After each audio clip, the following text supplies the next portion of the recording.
मीरपुर नाम के शहर में तेजस अपनी पत्नी नीरू के साथ रहता था। पति पत्नी दोनों ही नौकरी करते थे। एक दिन तेजस गांव अपनी माँ के पास फोन करता है।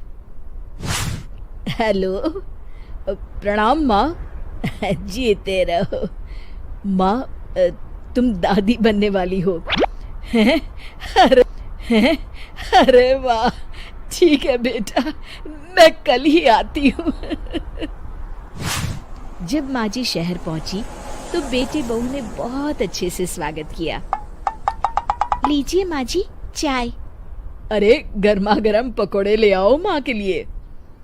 नीरू रसोई में गई और 2 मिनट में ही पकोड़े ले आई। जी ये लीजिए। बहू, जादू से बनाए हैं क्या?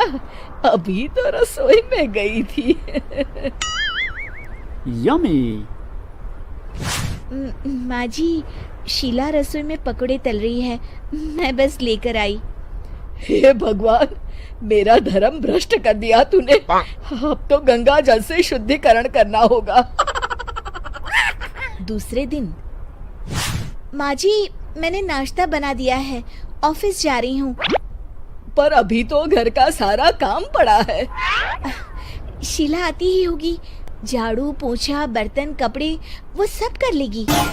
हमारे जमाने में घर का सारा काम हम ही करते थे।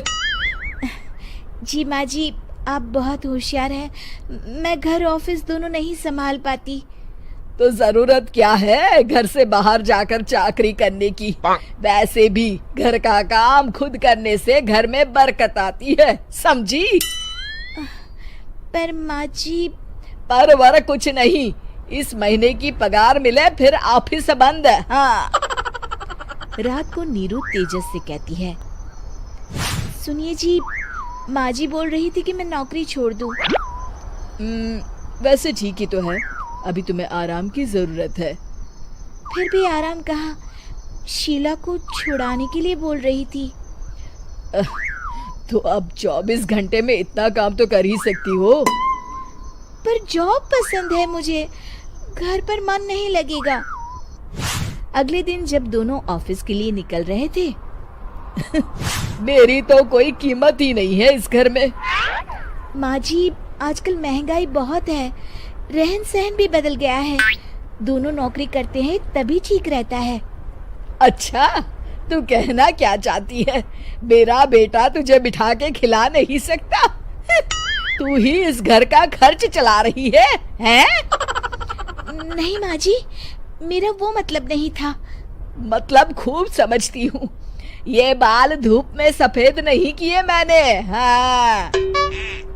अब तो ये रोज का काम हो गया था। तेजस भी रोज की झिकझिक से परेशान हो गया था। एक दिन उसने कहा, नीरू, वैसे भी तुम्हें मैटरनिटी लीव मिलने वाली है, तो अभी से ही छुट्टी ले लो। पर क्या, मेरी सैलरी अच्छी खासी है। आखिर नीरू ने रिजाइन कर दिया। जब बच्चा हुआ तो घर में सब बहुत खुश हुए। कुछ दिनों बाद तेजस फाइल देख रहा था। क्या हुआ तेजस, कुछ परेशान लग रहे हो? अब हाँ, वो हमारी जितनी सेविंग्स थी वो तो हॉस्पिटल में और छठी के फंक्शन में खत्म हो गई है नीरू। और अभी वैसे मंदी चल रही है तो मैं बोल रही थी कल मुन्ना को हेपेटाइटिस का टीका लगवाना है। नीरू, क्या पोस्टपोन नहीं कर सकते? नहीं जी, बिल्कुल नहीं। अब तेजस को समझ में आ रहा था कि उससे गलती हुई है। पैसों की कमी का असर घर के माहौल पर भी पड़ रहा था। अगले दिन, बेटा मेरा चश्मा और ये दवाइयाँ ले आना, पर्चा देते हुए माँ जी ने कहा। जी। तेजस, मुन्ना के लिए दूध का डिब्बा और डायपर भी ले आना, और ये किराने के सामान की लिस्ट है, इसे भी लाना है। तेजस गुस्से में लिस्ट मरोड़कर फेंकता है और चिल्लाता है, पैसे क्या पेड़ पर उगते हैं? ये ले आना, वो ले आना। अरे पर ये जरूरत का सामान ही है।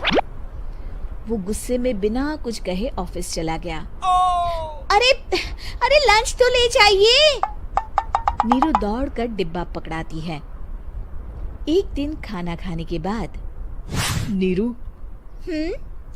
अब तो मुन्ना कुछ बड़ा हो गया, तो अब तुम वापस ज्वाइन कर लो ना जॉब। पर इस रिसेशन में जॉब मिलना बहुत मुश्किल है। ट्राई तो करो। फिर मुन्ना? माँ जी है ना, और एक फुल टाइम मेड भी लगा लेंगे। पर माँ जी, उन्हें तो पसंद नहीं।